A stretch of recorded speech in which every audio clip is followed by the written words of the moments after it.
Инфляц 8.9% байгаа ч гэсэн би түрүүн хэлсэн. Одоо 8.9% гарах гэж байгаагийн тал хувь нь 3-4хэн ийм бүтээгдэхүүн байна. Цөөхөн ийм хэдэн бараа нь энэ 8.9%-ийн талыг эзэлж байгаа учраас ерөнхийдөө суур инфляц маань өөрөө 4% байгаа юм.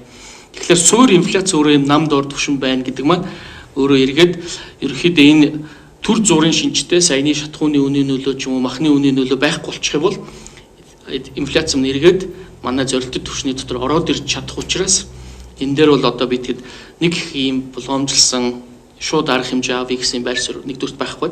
За хоёрдугаарт гэвэл хэрвээ мөнгөний бодлогын төлөв маань өнөөдөр ингээд 6% бодлогын хөв 6% нэлээд ийм нам дор түвшинд буюу мөнгөний бодлогын төлөвөө бидээс зөөлөн байрж байна.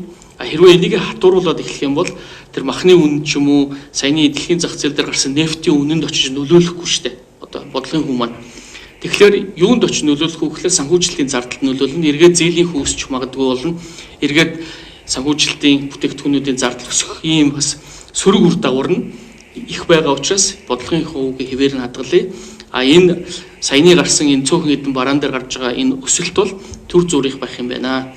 Тэгэхээр 22 онд бол эргээд хэвийн байдалд орох учраас өнөөдөр юун төрөн мөнгөний бодлогын төлөвийг хатууруулах арга хэмжээ авах нь өөрөө бас яг байгаа онох магадлал багтай байна гэдгээр л ийм шийдвэр гарсан байна.